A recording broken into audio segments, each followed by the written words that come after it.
Oke, selamat malam semuanya. Ya, ini F-Talk edisi 5 Juni 2022.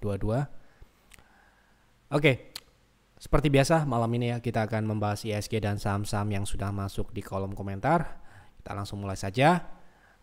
Untuk ISG, ketika video ini sudah terpublish, seharusnya sudah ada informasi bagaimana prediksi kami untuk ISG minggu ini ya, apakah akan bagaimana kita akan sudah sampaikan di stock call seperti biasanya di hari Minggu jam 5 sore. Kita akan publish di website kami di efekpasar.com.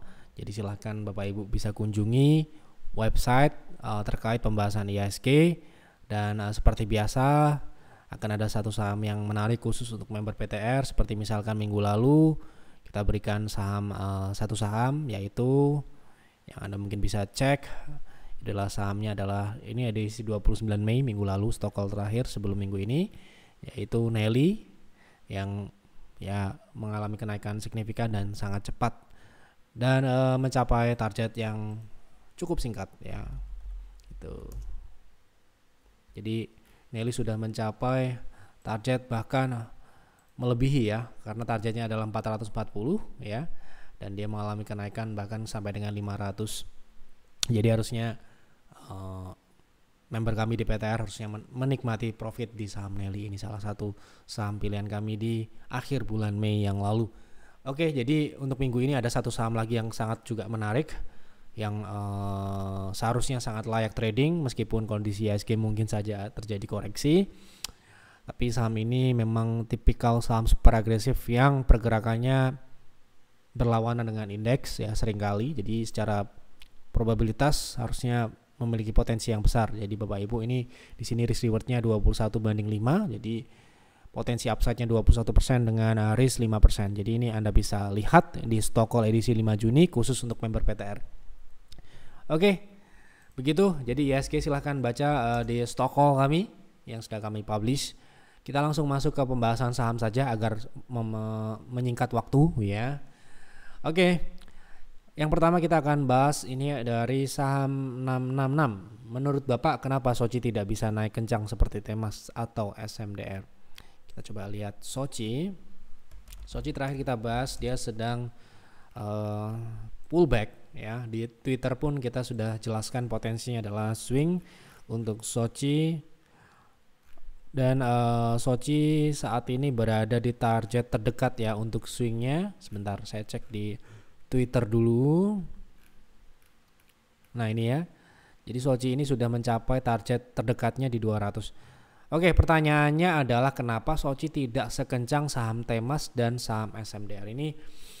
Mungkin beliau yang bertanya tidak mengerti perbedaan antara Soci dan dua saham tadi, SMDR dan Temas. Jadi meskipun sama-sama transportasi laut tetapi bisnisnya berbeda ya. Kalau Soci lebih ke tanker atau untuk transportasi migas, sedangkan saham SMDR dan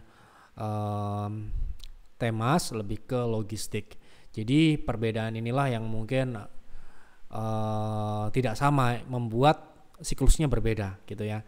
Nah, jangka pendek seperti yang Anda lihat sendiri di sini, Soci berada di konsolidasi ya, yang mana konsolidasi ini masih tertahan di area 220 dengan support di 180 ya. Jadi ini adalah area konsolidasi, sehingga secara teknikal apabila Soci masih bergerak di area konsolidasi ini, pergerakannya masih akan bergerak di sini-sini aja.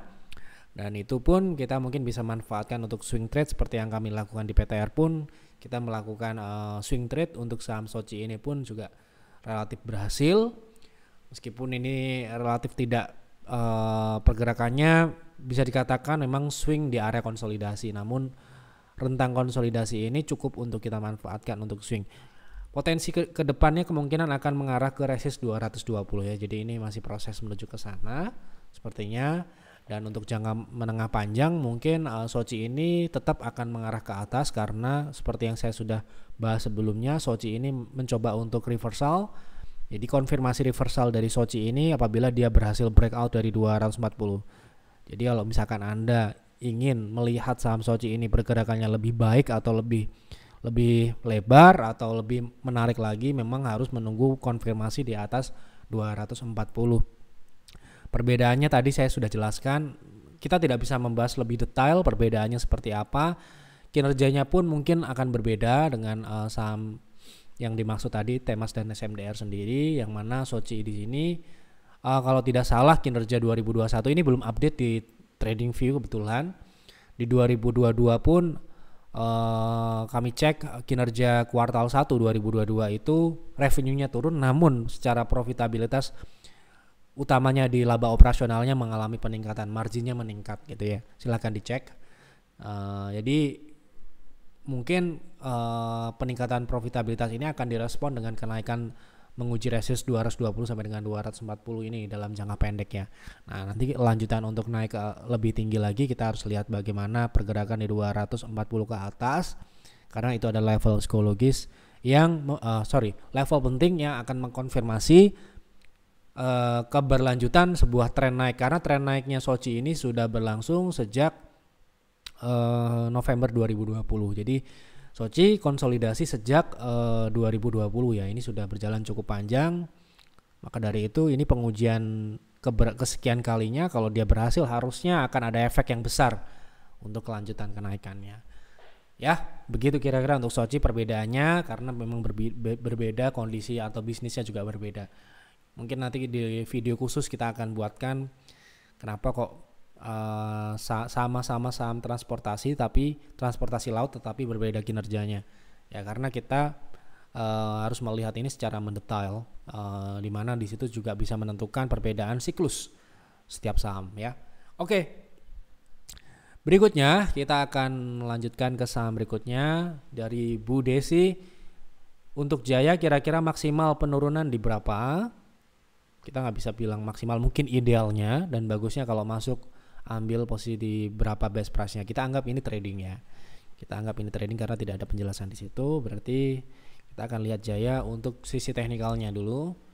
Di sini juga kita nggak bisa nyebut ini maksimal karena maksimalnya 50 penurunan itu. Tapi di sini Soci terlihat di weekly dia bertahan di atas EMA 60 sejak penurunan di Maret. Puncak penurunan dari 200-an itu menguji EMA 60 dan beberapa kali EMA 60 ini menjadi level yang menjaga penurunan ini bertahan ya, atau bisa dikatakan akhir dari penurunan ini biasanya berada di area dekat dengan EMA 60 ya. Nah, saat ini EMA 60 itu sifatnya adalah dinamis tentu saja, support dinamis. Jadi sekarang ini harga ini 140-an. Jadi menurut kami ini adalah 140-an sampai dengan 130 ini menurut kami inilah level yang ideal. Bukan level maksimal penurunan ya, tapi ini level yang ideal untuk mungkin level support yang ideal untuk kita melakukan entry. Ya, ini trading ya. Nah, dengan ekspektasi kita kalau misalkan dia berhasil rebound, kita bisa menjualnya setidaknya di 160 sampai dengan 180 atau di resist terdekatnya. Begitu kira-kira Bu Desi. Kita lanjut ke Bu Haryanti, mohon dibahas saham Raja, potensi keberapa dan bagaimana fundamentalnya. Terima kasih. Ini berarti untuk investing kita lihat untuk Raja, Rukun Raharja. Jadi Raja sendiri mengalami kenaikan yang cukup signifikan.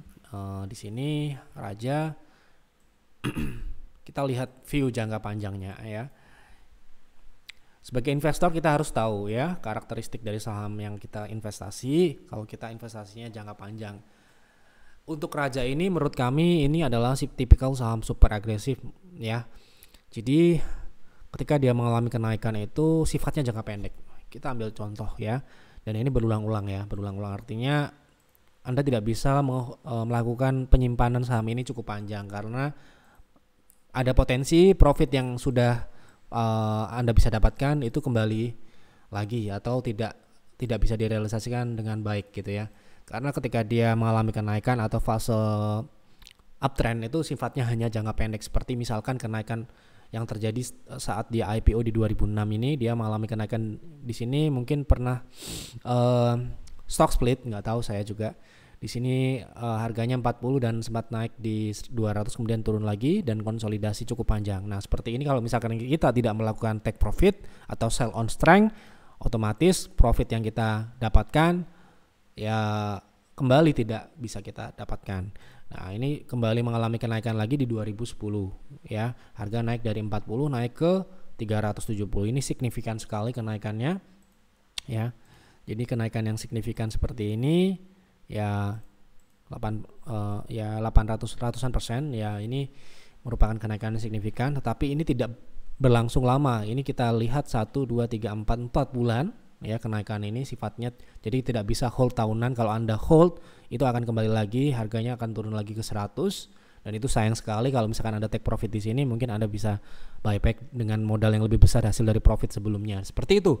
Jadi ini tipikal mungkin untuk saham trading ya, tipikal saham trading. Oke, kita coba cek fundamentalnya, apakah memang saham ini tidak like invest atau memang fundamentalnya like invest.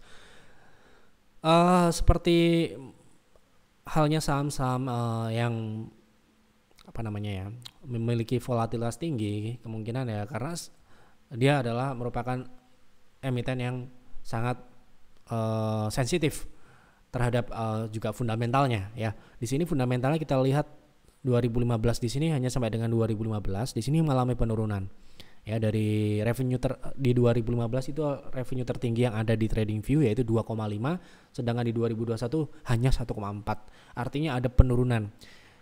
Apabila kita menggunakan dasar growth investing, tentu saja ini tidak termasuk atau tidak layak untuk kita beli untuk growth investing. Oke. Nah, kemudian dari sisi laba bersih pun juga mengalami penurunan yang cukup signifikan. Ya, misalkan di 2015 itu 105 miliar, sedangkan di 2021 hanya 32. Itu sangat jauh perbedaannya. Artinya memang ini bukanlah growth investing, salah satu saham growth investing. Sudah jelas di situ. Jadi menurut kami, sekali lagi ini menurut kami ya, ini adalah saham trading bukan saham investing.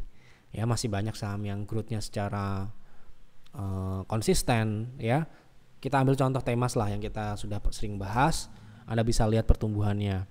Ya, memang tidak bisa di-compare Raja dengan Temas, tapi ini adalah salah satu contoh pertumbuhan yang secara konsisten ya, dari tahun ke tahun. Dari 2015 1,6, di 2021 2020 ini 2,6 ya. Ini artinya ada pertumbuhan bisnisnya ya di situ. Jadi ini contohnya. Misalkan apalagi yang juga sekarang ini bagus ya, misalkan seperti saham yang terakhir kita bahas itu, misalkan sebentar saya ambil contoh ya,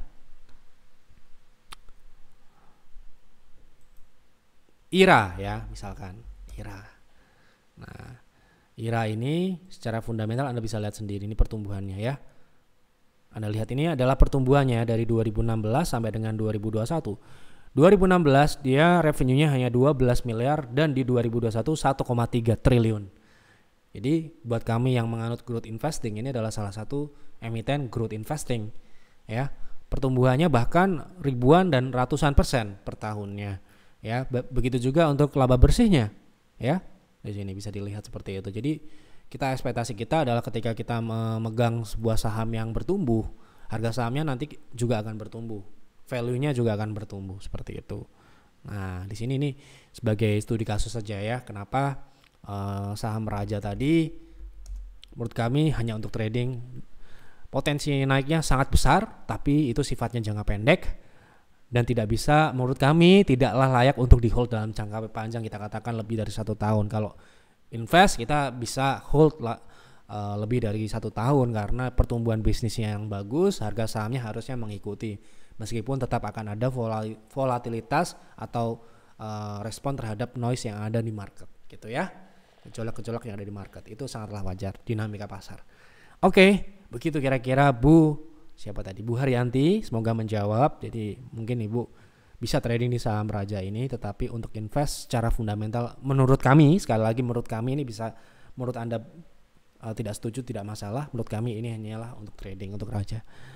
Begitu. Kemudian dari Pak Steven, tolong bahas IPCC, apa bisa lanjut naik karena sempat turun banyak hari ini, ya itu hari Jumat berarti. Oke, kita coba lihat IPCC. Jadi IPCC ini tertahan di resist 680 ya.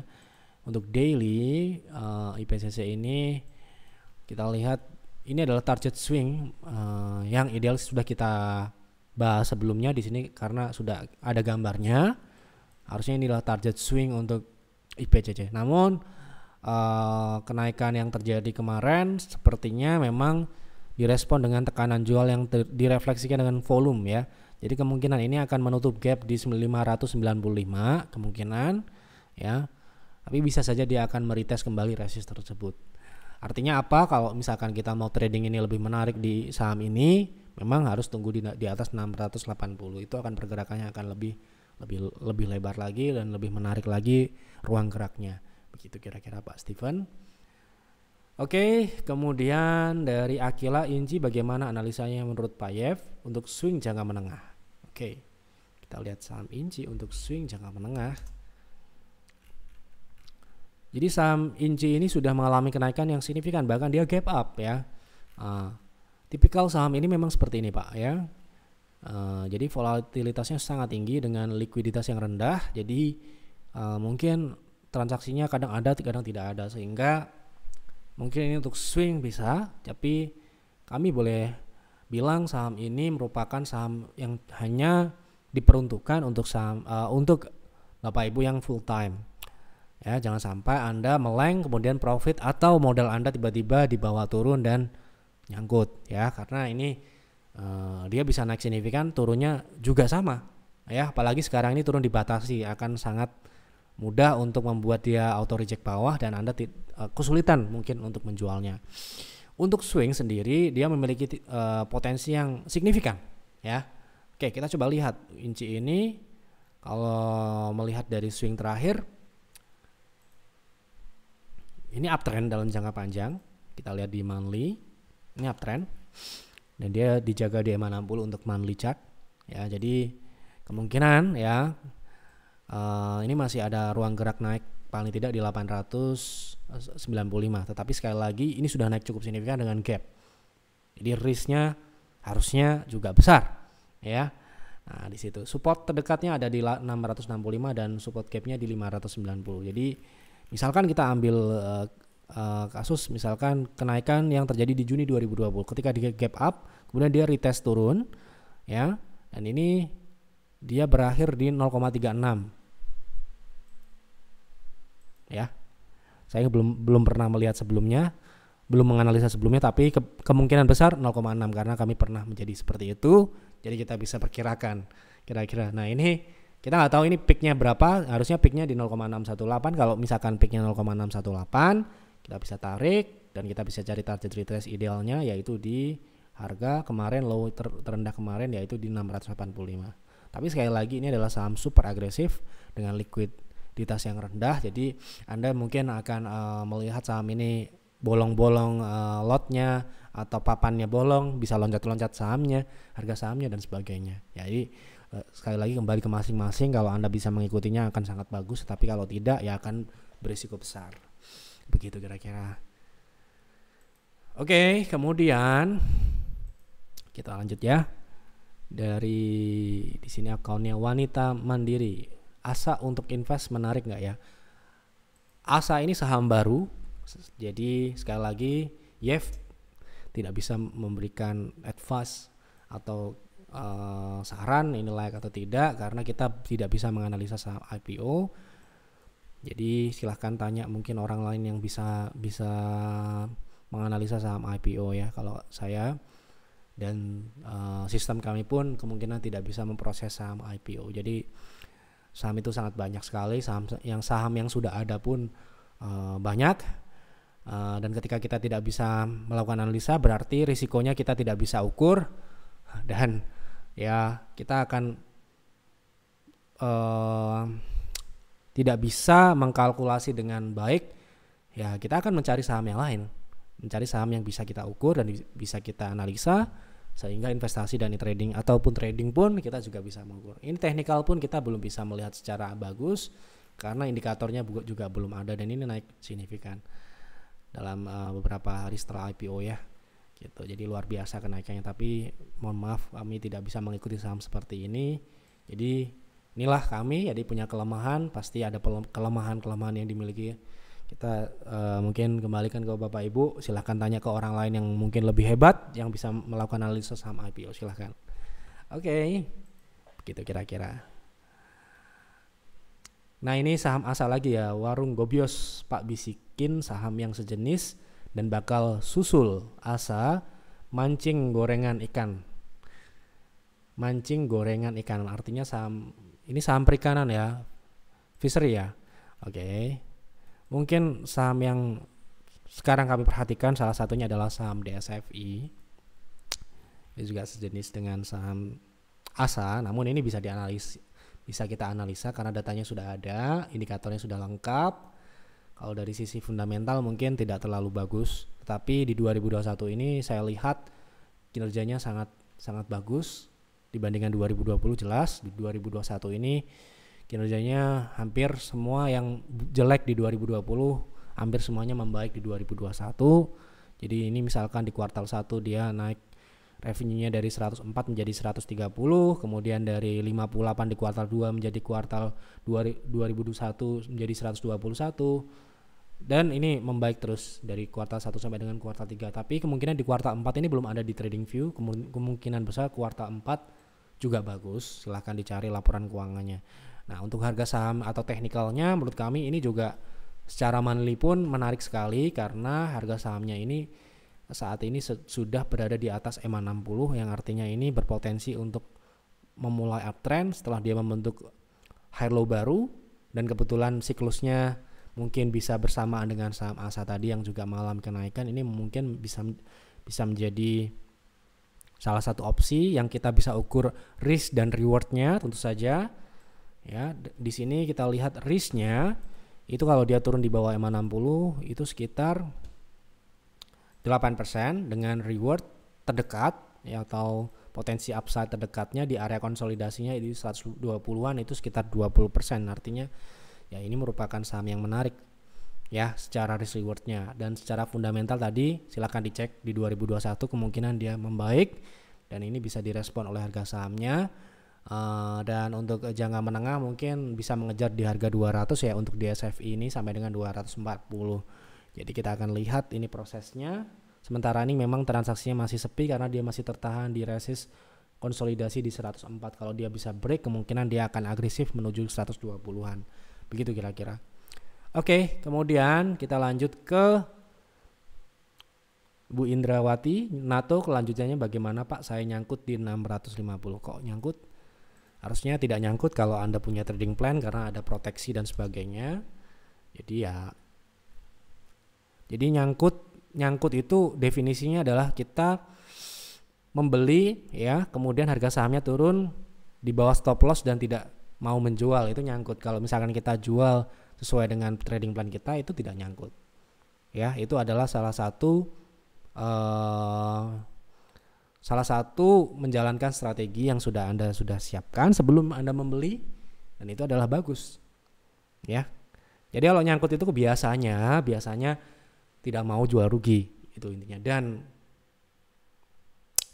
saya harus jelaskan di sini buat Anda pemula ya, tidak mungkin Anda tidak rugi di pasar. Ya, yang Anda bisa lakukan adalah hanya meminimalisir kerugian. Anda selama di market, sebagus apapun sistem Anda, sebaik apapun Anda, tetap akan ada loss. Tidak mungkin tidak. Tetapi ya, seperti yang saya sudah ajarkan sejak dulu, jangan terfokus pada satu atau dua posisi saja. Fokuslah pada keseluruhan transaksi. Ya, jadi jangan diambil terlalu berat satu posisi, Anda membuat mental Anda hancur, modal Anda seluruhan hancur dan sebagainya. Strategi Anda tidak jalankan. Nah, itu yang ini jadi saya ingin meluruskan ini nyangkut ya. Ini ada nyangkut, ini harusnya tidak terjadi kalau Anda menjalankan trading plan.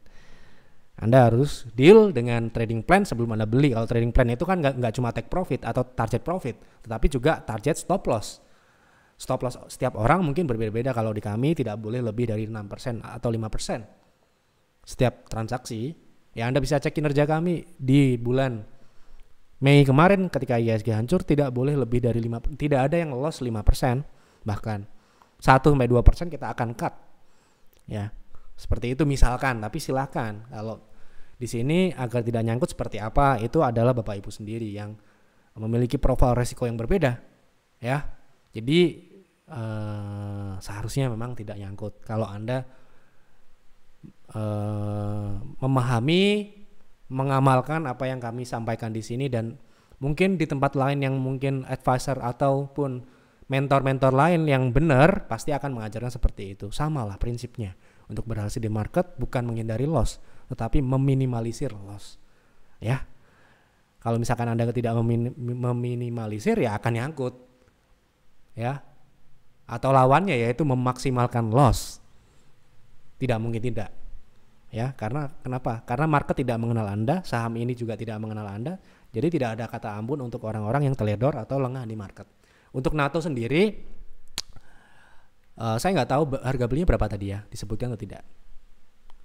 Di 650. Harga sekarang ini 620. Saya lihat di sini 650 itu berapa persen dari harga saat ini? Itu sekitar 5%. Kalau di kami ini mungkin akan sudah dieksekusi ya, atau diamankan atau di-cut ya. Karena sudah secara persentase mungkin sudah mendekati level maksimal loss yang kita bisa terima. Untuk saat ini secara teknikal jangka pendek ya, jangka pendek sendiri memang NATO sendiri memang sudah tidak menarik sejak 18 Maret, bulan Maret yang lalu ketika dia reject berkali-kali dari MA60. Ini adalah indikasi yang kurang baik ya. Dan ketika dia breakdown dari support 665 itu apalagi itu semakin jelek lagi ya. Semakin jelek lagi berarti dia akan turun lebih jauh ya. Di sini sudah kita nggak tahu ini kapan kita jelasinnya. Di sini ada 575 kemungkinan akan ke sana. Kemungkinan besar. Jadi mungkin kalau yang kami lakukan adalah cut dan kita siapkan di buyback di harga yang lebih rendah, otomatis dengan lot yang lebih besar. Gitu. Tapi kondisinya harus bagus lagi. Maksudnya kondisinya harus memungkinkan untuk kita buyback. Belum tentu kita di 575 buyback, tetapi di harga berapapun kalau memang sudah memungkinkan untuk di buyback ya kita akan buyback sesuai dengan apa yang muncul di sistem kami. Kalau kami ya, nah lagi-lagi kembali lagi Bapak Ibu. Kalau saya melihat NATO ini secara kita analisa dengan mata saya, tidak menggunakan sistem, di sini kemungkinan besar masih bisa turun di 575 ya. Gitu. Jadi kalau misalkan nih katakanlah kita biarkan loss 4% atau 5% ini ya mungkin akan bisa menjadi sekitar 10%. Dan itu ya besar, sangat besar buat kami. Di PTR nggak pernah loss 10%, nggak pernah. Anda bisa lihat kinerja kami. Ya. Jangankan 10% ya, 4% aja kita sudah kemungkinan akan kita eksekusi. Gitu. Dan itu pun dengan modal yang sangat-sangat ya ideal, maksudnya tidak terlalu besar. Itulah salah satu kunci kita tidak ada rasa segan untuk mengeksekusi saham-saham yang tidak sesuai dengan harapan gitu loh. Karena posisi kita sangat ideal, kita cut itu sudah kita perhitungkan sebelumnya. Dampaknya seperti apa dan bagaimana kita mencari kembali atau memperbaikinya. Begitu kira-kira. Semoga bisa diterima apa yang saya sampaikan ini dan diambil positifnya, jangan secara emosional diambilnya, tidak bermaksud menyinggung atau seperti apa. Semoga bisa diterima dengan baik. Oke, kemudian lanjut Pak Alexander Juan, NICL gimana ke depannya? NICL terakhir sudah di 100, di atas 100 ya. Jadi NICL sendiri sudah mencapai target DFTOC sendiri di 120 ya. Namun saham ini kemungkinan besar dalam jangka menengah panjang masih dapat berlanjut paling tidak di 170 ya. Di sini ada resistance yang cukup kuat. Dan kalau kita lihat dari proses retrace di sini, kemungkinan ini saham masih sangat jauh. Kenapa? Di sini yang saya sebutkan tadi 160-170 itu adalah level 0,3, yang artinya potensi upside dari harga saat ini ya, bukan dari harga yang kita rekomendasikan awal, itu masih sekitar 48%. Kalau dia bisa ke 0,618, 122%, sangat-sangat signifikan. Sekali lagi ini saham sudah sangat tinggi. Bahkan kalau Anda mengikuti Twitter kami ya, di Twitter itu kita kasih gratis tis kalau Anda mau follow kami. Nah ini ya informasinya, ini NICL breakout resist 8890 potensi ke atas 100. Ini tanggal 17 Mei. Kita kasih secara gratis. Ya. Dan hari ini di 100 ya, 114 itu. Jadi kita tidak rekomendasikan buy di harga saat ini ya. Tapi kalau misalkan Anda tanya masih bisa potensi naik lebih lanjut atau tidak, masih sangat mungkin untuk naik jauh. Kalau Anda beli di harga saat ini, Anda harus tahu itu ya. Kemungkinan risknya sudah ya relatif tidak sama dengan harga 90-an atau 80-an, apalagi kalau kita di PTR belinya di PTR beli NICL itu di tanggal 18 Mei itu di harga 90 dan 89 ya, itu terakhir kita beli ya, bahkan kita itu beli kedua kalinya, jadi kita beli total kalau tidak salah 10 PV kalau tidak salah, silahkan dicek di laporan kinerja kami. Jadi NICL ini masih potensi naik ya. Kalau pertanyaan dari Pak Alexander ini, NICL gimana ke depannya, menurut kami masih ada potensi naik yang sangat signifikan gitu. Oke. Dari Indranet 89, Doit untuk trading bagaimana? Oke, kita coba lihat Doit. Doit sendiri sekarang ini di sini kita sudah kasih wave C, wave koreksi. Jadi penurunan gap down berturut-turut ini tidaklah hal yang mengagetkan buat kami. Jadi ini potensinya sebenarnya masih ada potensi pullback dulu ke angka 468, namun target turunnya sekali lagi ini belum tercapai karena idealnya dia bisa turun sampai dengan 390 atau di bawah 400. Nah, ini semoga besok ada pullback dulu supaya yang mungkin tidak diberikan kesempatan untuk jualan ini karena ini gap down berturut-turut, ini bisa melakukan sell on strength ya di sini. Atau yang mungkin sudah beli di harga saat ini di harga kemarin-kemarin spekulasi buy untuk swing, mungkin bisa take profit di 466 atau di 480 gitu ya. Jelas wave C ini idealnya, saya tidak bilang pasti ya, idealnya itu di bawah 400. Masalah benar atau tidak silakan nanti market yang akan menentukannya. Kemudian dari siapa ini? Penguin Musik dan TV. Kobex untuk invest apakah menarik? Kobex ini juga saham di Twitter pertama kali di edisi 15 Mei 15 Mei itu rekomendasi pertama di Twitter ketika kita memutuskan untuk memberikan sharing secara gratis di Twitter. Ini ya tanggal 15 Mei, sesuai dengan janji inilah saham yang kami maksud. Kobex harganya waktu itu di 394. Sekarang ini Kobex berapa?